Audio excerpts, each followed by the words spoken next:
Hi, it's Jay, and you're listening to episode 4 of the Walk With Me series. And today it is raining outside, actually pouring rain here. But I have a craving to walk with you anyway, so I'm going to do something a little bit creative and walk around my house before my husband gets home from the gym and picking up my daughter Violet from school. And I couldn't wait to talk with you because I've been in creative mode and thinking about so much that's been an extension of the conversation that we've been having already. So if you've listened to the first few episodes, we've been talking a bit about values and priorities and time management. And that's a bit of a theme in my life right now and also a theme in the podcast series. You don't have to have listened to the first 3 episodes to join me today. And you might like to go back and receive them all as a flow, as a part of this series. But I have been preparing for some future episodes. I'm going to feature a couple people who are friends in my life and leaders in the world of personal development, and also just powerful women who have taken a strong stance on some topics that I think are really relevant for our Walk With Me series. And so they're going to go on a walk with us. So before I dig into a little reason why I'm mentioning them and start our walk today, I want to encourage you to be sure to lace up your shoes and get outside in nature and walk if you can. And if you can't, find a way to just be moving your body with me and walking with me while we talk. So one of the women I'm mentioning, her name is Erin Stetland. She's going to be featured in a future episode. And her book, she's the author of the book Mantras in Motion. And I've known Erin for many years now. And one of my favorite things that I mentioned in episode 1 that she's ever said is that movement in your body creates movement in your life. And a huge part of having this Walk With Me series and the point of us moving together while we talk, get to know each other and make big decisions in our life and take forward movement in our lives is because of this mantra that she's shared with me. And I can't wait to have her on in our next episode, episode 5, to chat directly with Erin about her book, Mantras in Motion, and about this concept of how movement in your body creates movement in your life. And for me, movement in my body is what I'm called to as a core practice of self-care right now. A practice that will bring me closer to growing and expanding my business and wealth in the world, along with my service and how I can contribute and give back, and how I can grow as a mother and a wife. And I've been being really called to take care of myself during this pregnancy in order to achieve these bigger goals and this greater vision. And as I'm wanting to achieve more in my life, I've also been searching for how can I achieve more without doing more? How can I continue to grow and expand in my service and in my personal growth and development without actually having to increase energy output? So I have another good friend who is really been working with this concept as well. Her name is Kate Northrup. She is the author of a book called Do Less, and she's going to be featured in an upcoming Walk With Me series, Go on a Walk With Us, to talk about this.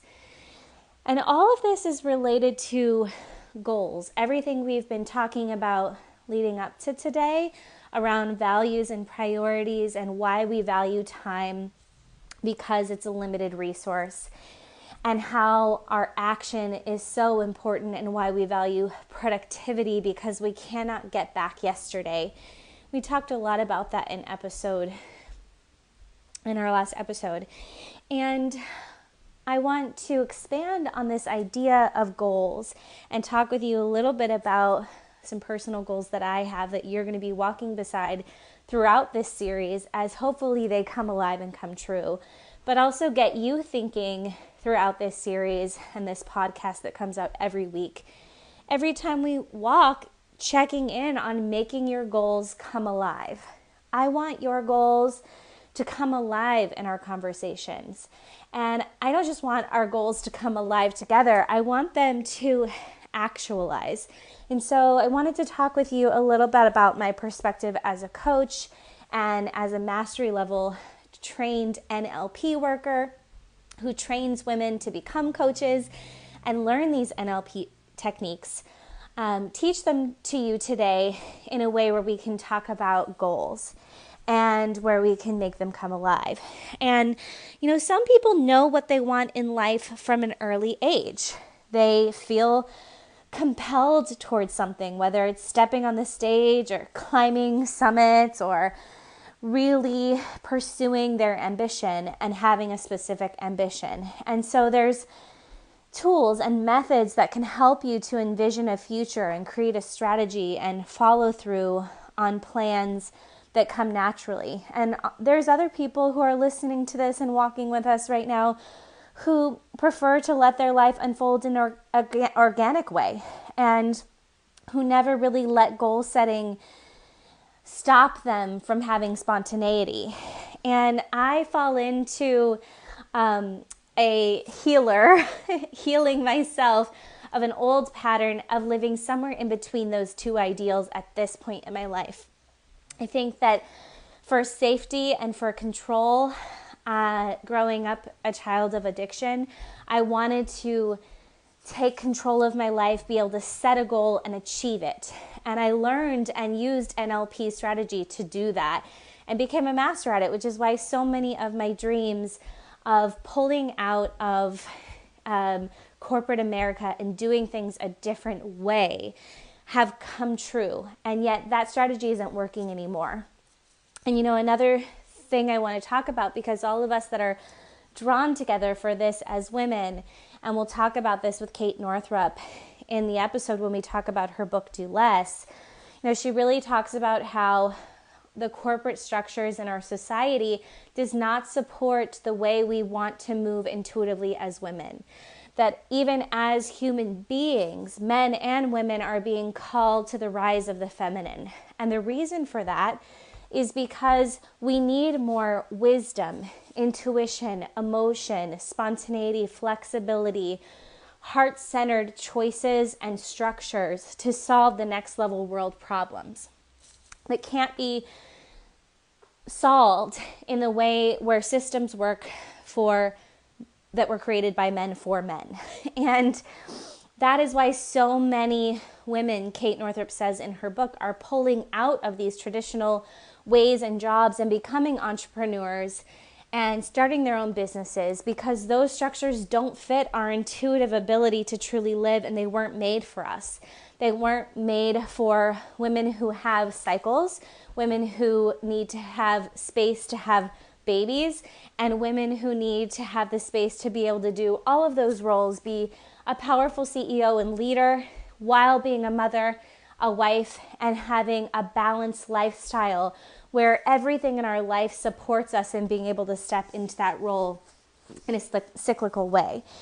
And so I've been working on redefining how I can use NLP techniques to not control and fit myself into that rigid structure of achievement, but actually be able to expand that vision to allow spontaneity and a deeper level of self-trust in the present moment while still creating a vision. So NLP, which I love, neuro-linguistics programming, is one of my favorite coaching modalities to use next to energy work and energy healing and manifestation. And it suggests that dreaming is a really good thing for us. And any kind of coaching encourages people to shift towards their dreams by taking actions in appropriate ways. And goal setting in some form is really at the heart of coaching, even if the goal is to change our approach to each day rather than achieving specific plans. And in fact, a reasonable goal for ourselves or a client can be just to allow ourselves more spontaneity and letting go of always having to be in control. And so in this episode, I want to introduce you to a specific NLP tool that supports goal setting in a fun way. So you can see how I work this in my life, how I train women to coach, and how I take my one-on-one clients completely through a classic, well-informed goal setting process. And I'm going to teach you something called the Disney strategy. And this tool is going to help you and me engage in creative processes by working with our senses rather than concentrating on logical problem solving. So the main thing we want to do to make our goals come alive is to really check that we have well-informed goals. To understand, as a coach and someone looking out for getting results, shifting patterns, changing identity, I understand and teach women to understand and want you to understand the value of setting goals and goals that are motivating and realistic while really taking you through the changes that you most desire. Because if you don't have a well-informed goal and you're not aware of those things, there's no point in going deeper into this conversation in the first place. So some things to ask yourself, you may have heard of SMART goals, which is creating specific, measurable, achievable, realistic, and timed goals. And this instills a valuable focus and discipline to the goal setting process. And I want to include sensory into this, making sure you're making smarter goals. And this is what I've been thinking about. I have this vision, as I've outlined for you, of creating more space in my life to take even deeper care of myself. And I have this vision that my business can grow and expand, and my service in the world can grow and expand, even in a time when I want to pull back my energy, be intimate, and be doing less work. I don't want to hustle. I don't want to spend hours at my computer. I want to be out in nature walking. I want to have my second daughter and have an intimate time of getting to know her and introducing our family and new lifestyle to her and to each other while my business grows. And there's a lot of beliefs that come up about that. The possibility that you can pull back and be doing less busy work in your life, that you can expand being of service and coaching other women and being in the spotlight when you want to be intimate and pull back. And I'm creating this vision of how that can be possible. And so when you have a desired outcome, and I want you to think about what your goal or your vision is as we're chatting and walking, you want to make sure that your outcome meets this criteria. Is the goal stated in the positive? Is the goal self-initiated, self-maintained, and within your own ability? Does the goal describe the evidence? In other words, how will you know when you've achieved your goal? Is the context of the goal clearly defined? Does the goal identify the necessary resources?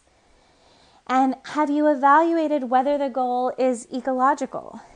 And does the goal identify the first step that you need to take?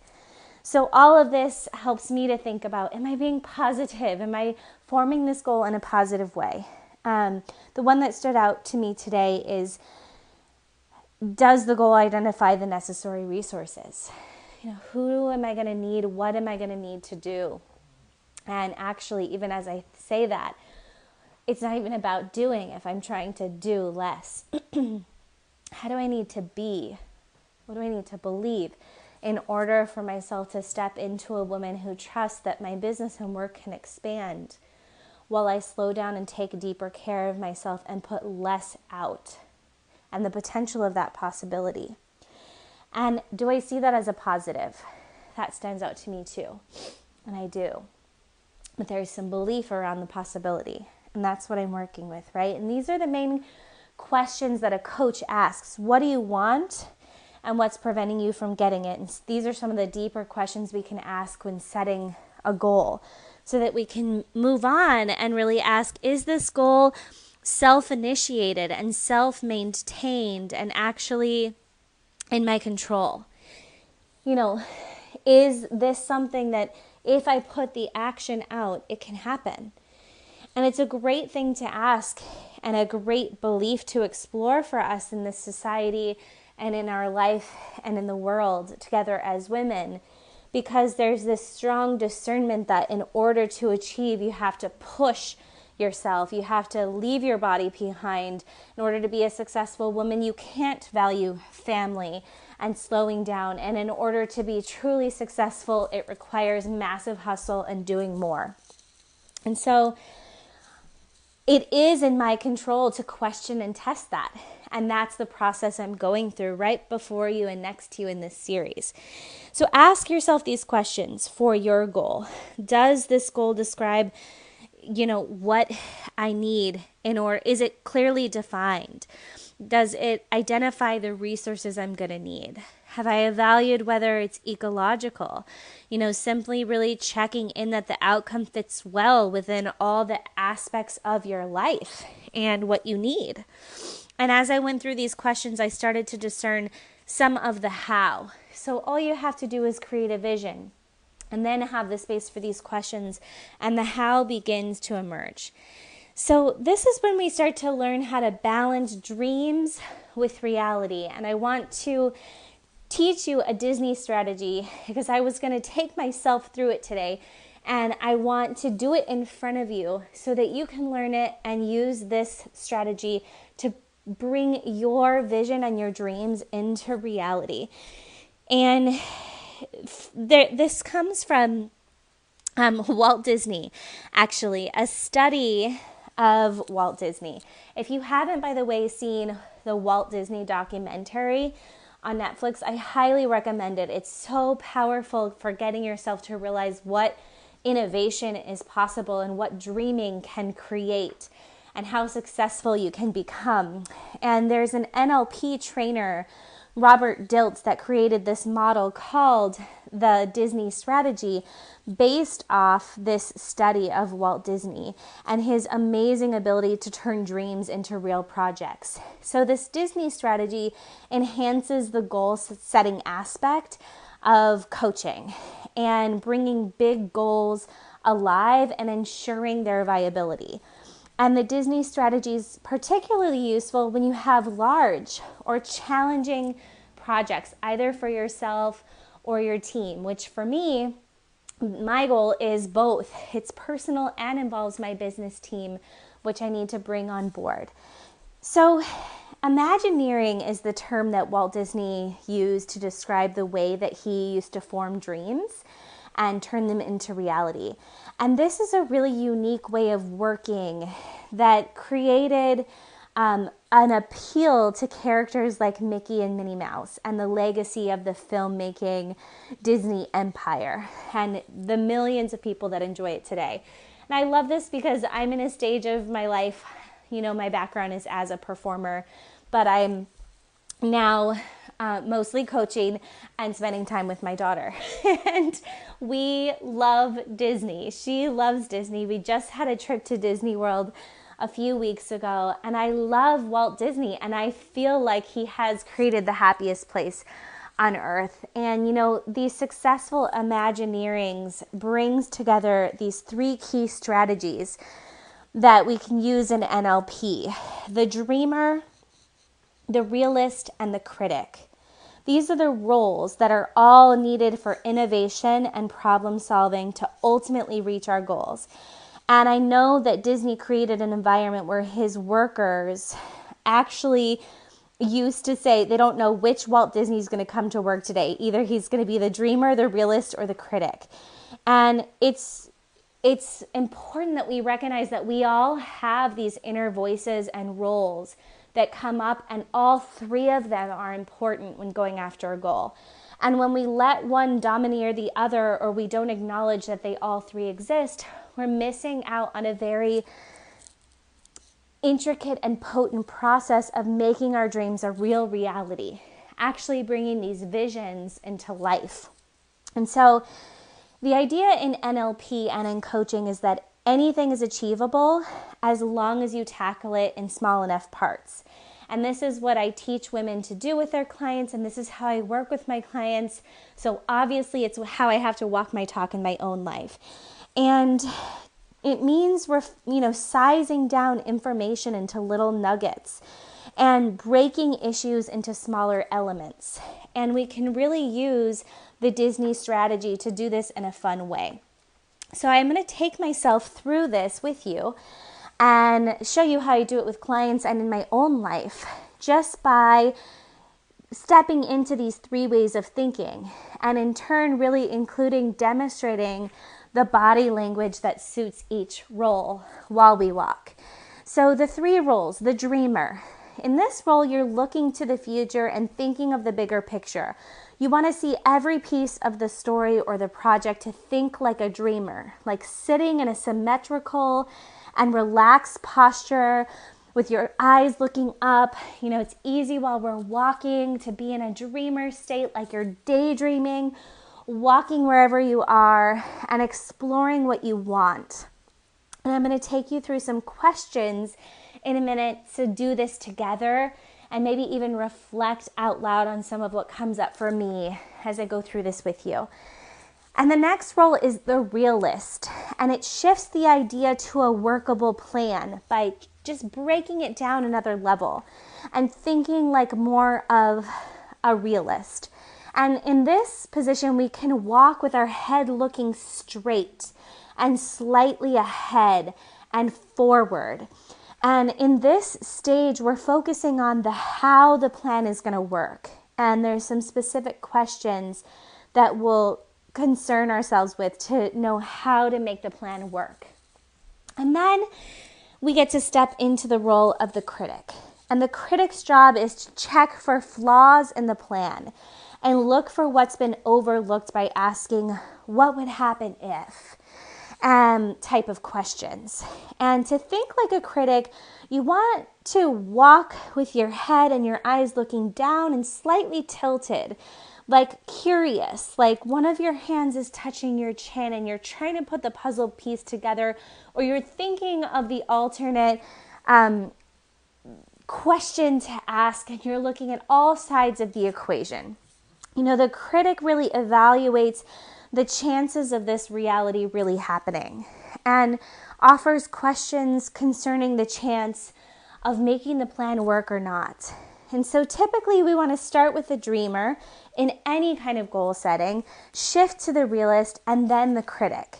And sometimes we find that a plan that you're already working with, that you're already familiar with, and yet the dreamer and critic roles are missing. Like you've had that realist, you've been putting in the plan, but you haven't actually let yourself dream, or you've been dreaming away and creating a plan away, but you haven't stepped into the critic role. So we can explore today why all 3 of these roles are important to use consciously and to walk through in creating a dream and making it become real. And so let's start by stepping into the role of the dreamer. So thinking about this for yourself, I just want you to daydream for a moment as we walk about what you want. And why you want it. And what you're going to see and hear and feel when you have this. So what I want is to be really present in my life. And I want this because I've been such a goal setter in the past. And I've lived my life in some form going up and out of my physical body to dream up plans, and then coming back in and just moving toward and through to get to the goal. And now I want to slow down time and revel in everything I've created while continuing to create. And to slow down how I find my self-worth. And to pull that from experience and not from doing, not from achievement. And I see and hear and feel that when I have this, my life will become richer. And that I won't ever come to a point where I think there's an arrival or where I've been lost trying to get somewhere, but where every moment counts. And more questions for you and for me. What are the benefits? What are the benefits? And when can you expect this to happen? And where do you want this to take you in your future? And who do you want to be or be like as a result? So the benefits are that my life won't move so quickly and pass me by. And at the end of the day, it won't have been about getting somewhere, but it will have been about the experience. And I can expect this to happen now. It's actually a now thing. And where do you want this to take you in the future? I want this to take me to living life by the beat of my own drum and by my own rules and not fitting into a box, but truly a deeper level of trust, less fear, less comparison, more deeply intimate relationship to my life, the people in my life, and to the word and meaning of success. And I want to be a woman who can lead. I want to be a woman who can live my life fully while leading others and creating a difference on big causes without losing my life and joys and pleasures and creativity in order to do big things.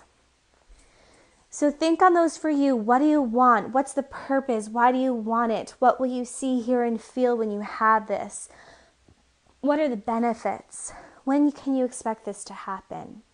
Where do you want this to take you in the future? Who do you want to be or be like as a result? And you can even pause the podcast for a minute to do your own dreaming and really let yourself walk with your eyes up at the sky, daydreaming away for a few minutes. And when you're ready, we're going to shift now into the role of the realist together, the how-to on this walk. And the first question is, when will this goal be completed? Who are the key people involved? And what are the steps in the plan? First step, second step, third step. So for me, this goal will be completed. Well, this is an ongoing goal for me. But I see that it really will be completed, or I'll know that if I fully stepped into this pattern and way of being after the first 40 days of my daughter being born, which she is guessed to arrive September 21st of 2019. And the key people involved are me, my team of women who support JEY Productions, my husband, my family, and my close friends, my daughters, both of them. And what are the steps in the plan?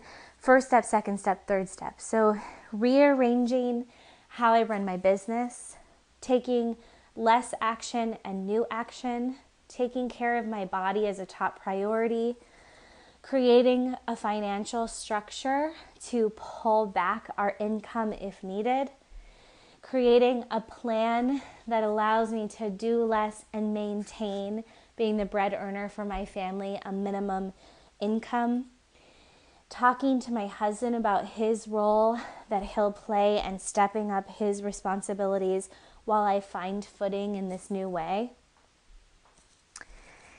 And what's the evidence that you're on track, and how will you know when you reach the goal? So the evidence will be that there's spaciousness, that I am not feeling like I'm trying to get somewhere or complete a project, but each day I'm just in the experience and loving the experience. And I'll know I'm on track if I feel that level of ability, and if my team reflects that back to me, that that's how we're working. And I'll know that I've reached this goal when 40 days after my daughter is born, our business is still running successfully, and I've taken the space and will continue to take the space, and that I am feeling that sense of presence. So take a pause and step into the realist, look forward and straightforward while you walk, and walk with discernment, and maybe pause right now to ask yourself these questions. When will this goal be completed? Who are the key people involved? What are the steps in the plan? First step, second step, third step. What's the evidence that you're on track? And how will you know when you reach the goal? And when you're ready, we'll complete with the critic and the chance of creating this. All the chances available. So here are the questions. I'll answer them and then give them to you to pause and reflect on your walk. Who will be affected? Who can make or break this idea? What would make them object? What are their needs? What are the payoffs of keeping things the same? How can you preserve those benefits when you implement the new idea? Where and when would you not want this? And what's missing or needed? So, who will be affected? My whole family and my team. What would make them object? Not understanding how to support me. If it asked something different of them. If it meant that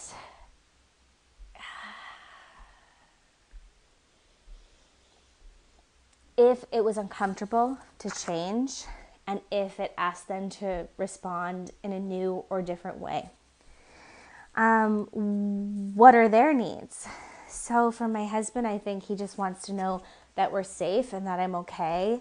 And my daughter wants to be able to be a child and enjoy life and have fun and spend time with us when we're not stressed. And my team wants to know that their paycheck is going to be paid and that their lifestyle can be predictable and that they can rise to the level of work that's being asked of them in their zone of genius. And the payoffs of keeping things the same are that we don't have to go through the discomfort of change, that we don't have to change ourselves, that we don't have to innovate. But even as I'm answering that, I'm realizing that I know it's time for the change because it's actually more uncomfortable to stay the same. There is no payoff to staying the same, and there's so much potential in changing things. And how can we preserve those benefits when we implement the new idea? That is just allowing ourselves to all collaborate. So my husband and I discerning what we both can do, the team bringing more of their genius and ability to the parts that I might not understand or have vision for, everybody working together and bringing their unique zone of genius and skill sets will help us to preserve that sense of safety and structure while we're changing our identities, how we do things, what we believe, and the systems we run. And where and when would we not want this? So we would only not want this if we believed that the only way to be successful is to overdo, and if we believed that it's not okay for our harvest season to change. So I think of this vision of how when you're planting a garden, if you plant a seed in the same spot over and over and over in the same way, the soil begins to become diluted and the growth doesn't work anymore. And I think we have this idea that we just have to keep harvesting all year long, but we lose the nutrients. And it's proven even in our culture, in our food systems, that our food has lost its nutrients from overdoing. And I think we would only not want to work this way if we believed that as humans we're meant to be always harvesting or we die. And I want to say that there's a different way, and to prove and believe that there is a different way, and that by harvesting less and honoring cycles, we can maintain a deeper essence. And what's missing or needed is having that faith and trust, and really understanding how then, if you're not harvesting all along, do you create sustainability? And that's what I'm looking to understand and create in my own plan, is what can we sustain, or what can we let go when the cycle is not the most fruitful harvest? Or how can you innovate fruitful harvest without having to be doing and growing constantly, and maintain a level of being fully fed and safe for the whole family without having to be in go and do mode all the time? So what I like to do when I'm working with clients is to actually have them sit usually in these 3 different roles and go through a session, so then we can generate these new behaviors. So knowing that change requires people to do things differently, things that we may find difficult as we seek to achieve our goals. And so pause if you haven't and go through the critic role, and you will probably find yourself after really questioning and looking at, I did, at what behaviors actually need to change, and recognizing by going through the dreamer, the realist, and the critic in this Disney strategy, that these new behaviors allow us to mentally rehearse using our senses, creating internally, picturing a new reaction and a new way of being. And so what I would normally do next is something called the generating new behaviors technique with myself or with a client. And so I think I'll save that for a future episode and let you be with right now just this level of new understanding about your goal and dream, and see that you might already have some ideas about the new behaviors that you want to bring into your life. And I'll do a future episode where we can actually hear the soundtrack of that, see the movie of that, feel, touch, and smell the results of this new way of being. And I hope that on our walks each week, it becomes a space of accountability to check in on this goal that you're forming and bring it into reality in your life. I hope you enjoyed coming along with me for the Disney strategy. I'm really excited about our upcoming episodes with Erin Stutland to talk about mantras in motion and how movement in your body creates movement in your life, and to talk with author Kate Northrup about doing less and this revolutionary approach to time and energy management, especially for women, and a lot of Kate's book addresses motherhood. And in a future episode, taking that goal after those conversations into creating new behaviors around them, one that we're doing together every week and walking, and ideally we're adding this new revolutionary approach of doing less.